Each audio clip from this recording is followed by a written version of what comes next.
racial intolerance, and xenophobia.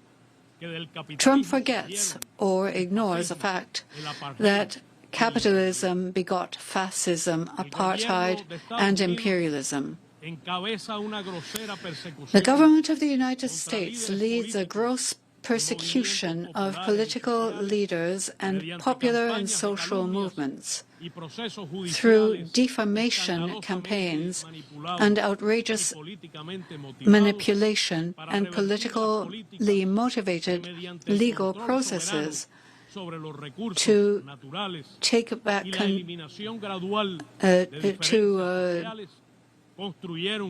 back sovereign control over national resources and the gradual elimination of social differences, policies that made it possible to build more just and fraternal societies, becoming a way out of the economic and social crisis and hope for the peoples of the Americas.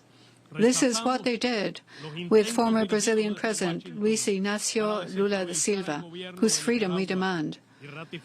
We reject Washington's attempts to destabilize the government of Nicaragua and ratify our unswerving solidarity with President Daniel Ortega.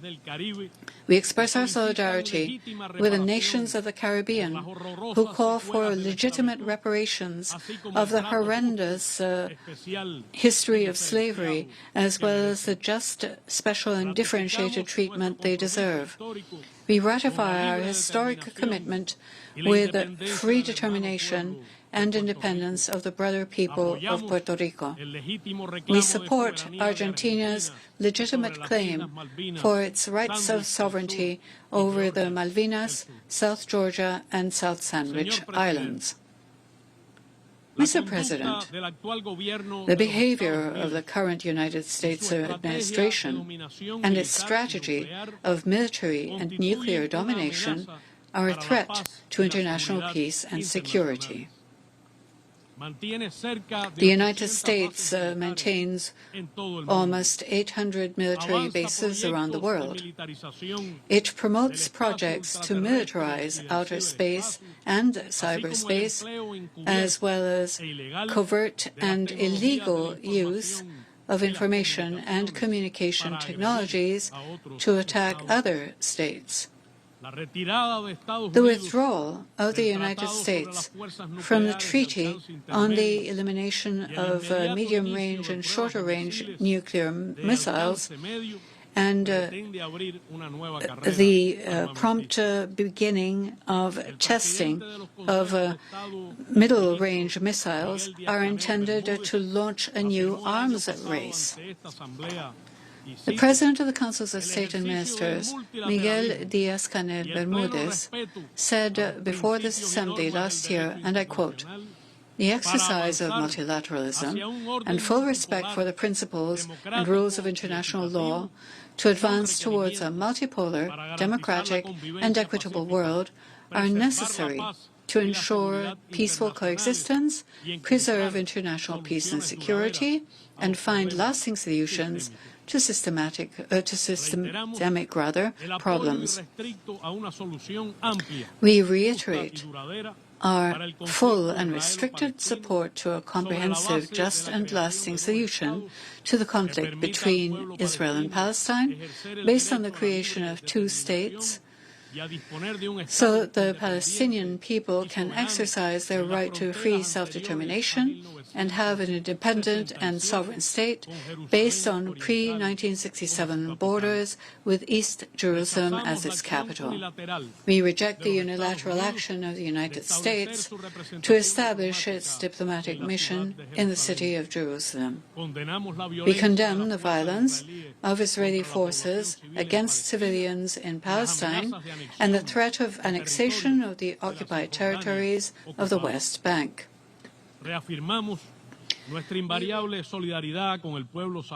Angry foreign minister there, that's Cuba's foreign minister Bruno Eduardo Rodriguez Parrilla, speaking there in New York at the UN General Assembly, rebuking the U.S.'s position on its former President Raul Castro after imposing travel sanctions on him and not granting him a visa. And he said that that offends Cuba's dignity. All right, we're going to cross over to Mdu for your weather details.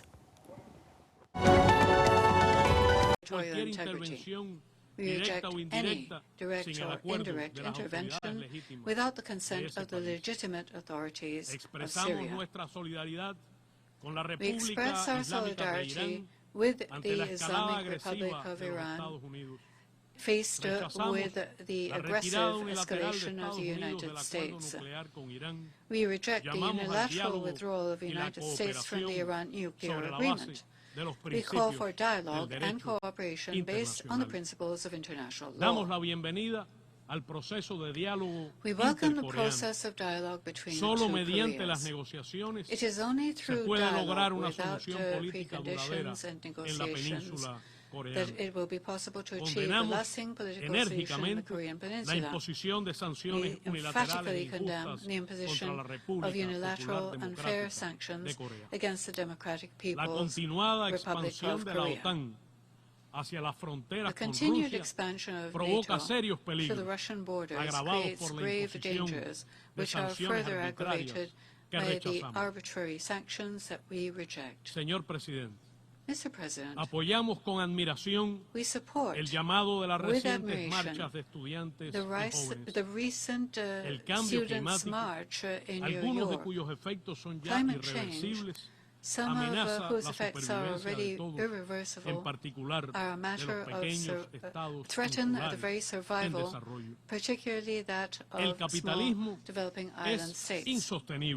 Capitalism is unsustainable. Its irrational, unsustainable production and consumption patterns, as well as the growing unjust concentration of wealth, are the main threat to the ecological balance of the planet. There can be no sustainable development without social justice. Special differentiated treatment of the countries of the South in international economic relations can no longer be overlooked. The emergency in the Amazon compels us to seek solutions through cooperation, the cooperation of all, without exclusion or politicization, and with full respect for the sovereignty of states. Mr. President, the corruption of political systems and electoral systems is proliferating. These systems are increasingly distant from the will of the people.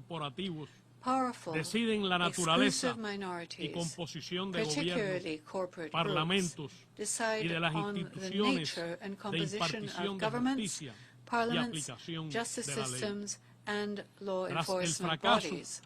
After the failure of the U.S. government's attempt to submit the Human Rights Council to its will, the U.S. decided to withdraw to hinder international dialogue and cooperation and human rights even further.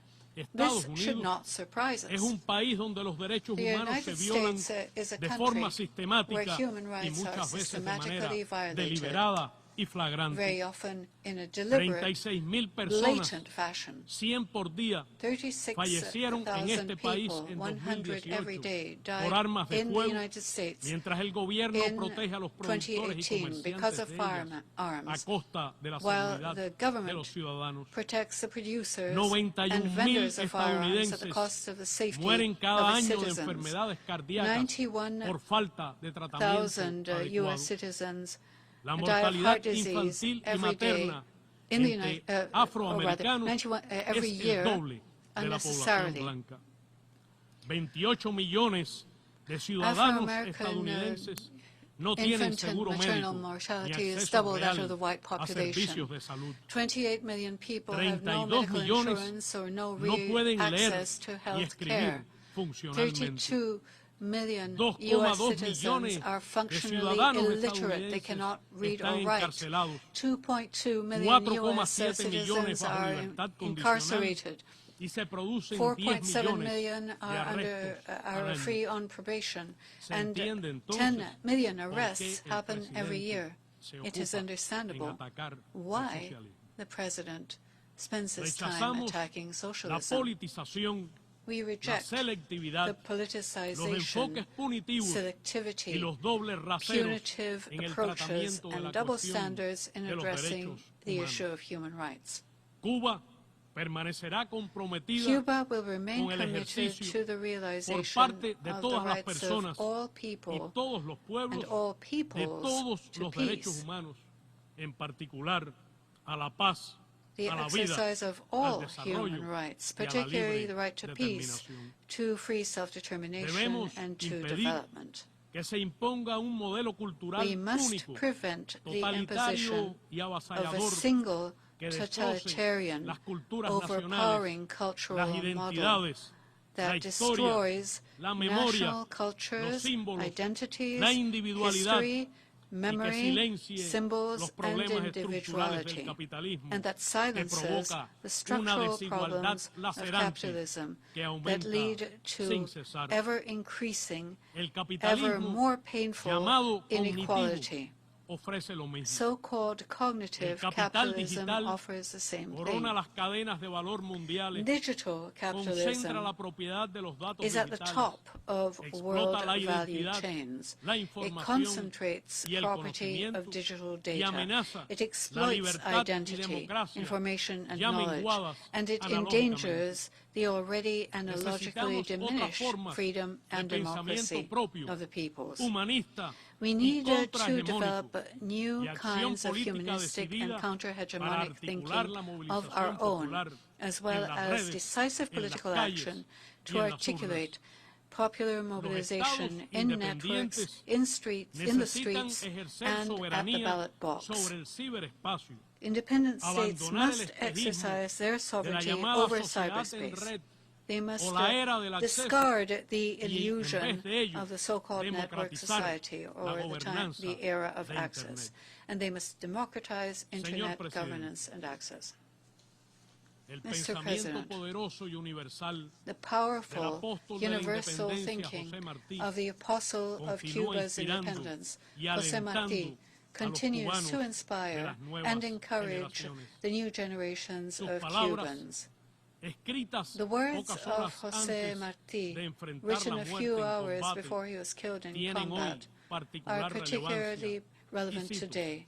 And I quote, ya estoy todos los días every day en now, peligro de dar mi vida por I am mi in país danger of giving y my por mi life for deber, my country and for de my impedir a duty, tiempo con la in order independencia to de Cuba prevent, que se extiendan por las in Antillas time, through the los independence Estados of Unidos Cuba, y caigan con esa fuerza más sobre nuestras to tierras de prevent the América. United States from Cuanto extending its hice hasta hold hoy, across the y Caribbean haré, and es para falling eso. with ever greater force on the lands Fuerza of our similar Americas. tienen All I las have done palabras until de now Antonio is Maceo, to that quien end. en End quote. 1888 A similar escribió, power is in the y words cito, of Antonio quien Maceo in intente apoderarse 1988. de And Cuba I quote, solo whoever recogerá tries el polvo to de su conquer suelo Cuba anegado en will sangre only si gather no the perece dust of en her la lucha. blood-soaked soil if they Es do not esta perish in the la struggle. misma y única revolución End cubana quote. comandada por Fidel This Castro is Ruz, the very que ahora same, encabezan el primer the secretario sole Raúl Cuban Castro y el revolution presidente commanded by Fidel Miguel Castro Díaz-Canel. Ruz, now headed by First Y si Secretary a estas Raul alturas Castro and alguien President Miguel pretende todavía Díaz-Canel. hacer And rendir if, a la at this revolución point, cubana anybody o is still espera que las attempting to nuevas force the generaciones Cuban de revolution cubanas to y cubanos surrender, or hoping traicionen su that pasado new y generations of renuncien Cubans a su will betray futuro, their past and renounce their repetiremos future, con el we ímpetu will de repeat Fidel, with the same patria o muerte, emphasis venceremos. of Fidel, homeland or death, we shall overcome. I thank the Foreign Minister of Cuba for his statement. I now give the floor to His Excellency Nicolas, Minister of Foreign Affairs and Political Affairs and Justice of San Marino. Honorable Minister, you have the floor.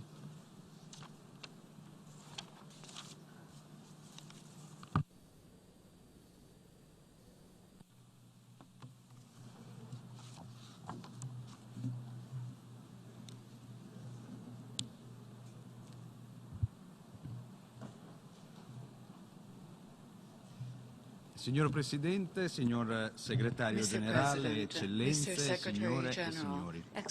A nome del Governo della Repubblica di San Marino e mio personale desidero congratularmi con Sua Eccellenza Tijani Muhammad Bande per la sua nomina alla Presidenza della 74esima sessione dell'Assemblea Generale delle Nazioni Unite ed augurargli al contempo buon lavoro.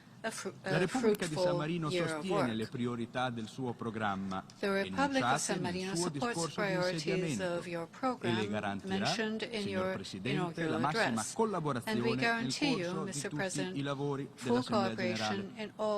Vorrei altresì esprimere la riconoscenza del mio Paese al Presidente uscente, Sua Eccellenza Maria Fernanda Espinosa Garcés, per l'importante lavoro svolto durante la 73esima sessione. Desidero inoltre rivolgere un ringraziamento speciale al Segretario Generale, Sua Eccellenza Antonio Guterres, per l'energia e la determinazione profuse alla guida delle Nazioni Unite e nei processi di riforma che hanno interessato la nostra organizzazione. Signor Presidente, le sono grato per il tema scelto in occasione di questa sessione. Galvanizing Multilateral Efforts for Poverty Eradication, Quality Education, Climate Action and Inclusion. Si tratta di un approccio ampio e trasversale, dal momento che esso tratta dei diritti umani, la lotta ai cambiamenti climatici, lo sviluppo sostenibile, temi questi tutti estremamente cari alla Repubblica di San Marino. Esso inoltre offre agli Stati membri l'opportunità di contribuire costruttivamente ai lavori dell'Assemblea Generale. È evidente la relazione che esiste tra multilateralismo, ovvero l'orientamento ad assumere politiche comuni e coordinate, e le sfide globali, la cui portata travalica le capacità di ogni singolo Stato, anche il più potente o avanzato tecnologicamente, di farvi fronte da solo. I recenti sviluppi nel panorama politico mondiale hanno creato ostacoli a uno sviluppo del multilateralismo e lo stanno mettendo in pericolo. Tuttavia, la sempre più evidenti interrelazioni tra le sfide globali rendono oggi più che mai necessario che gli Stati cooperino per superare le difficoltà. Allo stesso modo, esse richiedono un rafforzamento della cooperazione internazionale della nostra organizzazione. Il mio Paese ha accolto con piacere l'esito della riunione plenaria di alto livello dell'Assemblea Generale per commemorare e promuovere la giornata internazionale del multilateralismo e la diplomazia per la pace, svoltasi il 24 aprile scorso. Preservare i valori del multilateralismo e della cooperazione internazionale che sono alla base della Carta delle Nazioni Unite e dell'Agenda 2030 per lo sviluppo sostenibile è di fondamentale importanza per promuovere e sostenere la pace e sicurezza, lo sviluppo ed i diritti umani. Le sfide oggi poste dal protezionismo e isolazionismo devono e possono essere contrastate dalle norme del diritto internazionale, norme che hanno guidato gli Stati membri per decenni. La Repubblica di San Marino ritiene essenziale continuare a riaffermare l'impegno collettivo verso il multilateralismo, in particolare nel quadro dell'Assemblea Generale, l'organo più rappresentativo delle Nazioni Unite per la sua natura profondamente democratica, la partecipazione universale e l'indiscussa legittimità. San Marino ha deciso di cooperare nel quadro di strutture e meccanismi internazionali al cui vertice si collocano le Nazioni Unite, perché crede nella forza del dialogo, della democrazia e del rispetto degli altri, valori sui quali si fonda la convivenza pacifica tra i popoli. Il multilateralismo, tuttavia, non può risolversi in una mera enunciazione di propositi collettivi, ma deve tradursi in azioni concrete per migliorare la vita delle persone e non lasciare nessuno indietro. 4 anni fa gli Stati membri hanno adottato un piano estremamente ambizioso per porre fine alla povertà e creare una prosperità condivisa su un pianeta pacifico e in salute. l'Agenda planet, 2030 per lo sviluppo sostenibile. In questi giorni a New York i leader mondiali si sono ritrovati per fare un bilancio sull'attuazione degli impegni per lo sviluppo sostenibile e per riaffermare la nostra collettiva ambizione per un mondo migliore. Come ha affermato il segretario generale nel suo rapporto sull'attuazione degli obiettivi di sviluppo sostenibile, sono stati fatti dei progressi nella messa in opera degli SDGs. I tassi relativi alla povertà estrema e la mortalità infantile continuano a scendere, anche se non ancora alla velocità auspicata. Sono evidenti i progressi registrati contro alcune malattie, come ad esempio le epatiti. Un importante sviluppo si è avuto per alcuni target concernenti la parità di genere o l'accesso all'elettricità nei paesi più poveri. La produttività del lavoro è aumentata e la disoccupazione mondiale è tornata ai livelli pre-crisi. Questi progressi testimoniano il grande lavoro svolto dagli Stati membri e i loro partner nella realizzazione dell'agenda a partire dal 2015. San Marino è convinto che la sostenibilità sia il grande tema da affrontare a livello globale per garantire il futuro del pianeta e dunque delle giovani e future generazioni. È con questo spirito che la Repubblica di San Marino ha recentemente aderito al progetto UN SDG 25+5 Cities, gestito dalla United Nations Global Sustainability Index Institute, in collaborazione con UNOPS, che sarà uno strumento fondamentale nel trasformare la Repubblica in un hub di riferimento per diversi progetti, quali ad esempio l'agricoltura sostenibile. Tuttavia, nonostante i trend positivi e le molteplici iniziative che a livello regionale, nazionale e locale continuano ad essere ispirate dall'agenda, si rende necessaria un'accelerazione nella messa in opera degli obiettivi di sviluppo sostenibile se si vuole raggiungere il livello di trasformazione richiesto entro il 2030.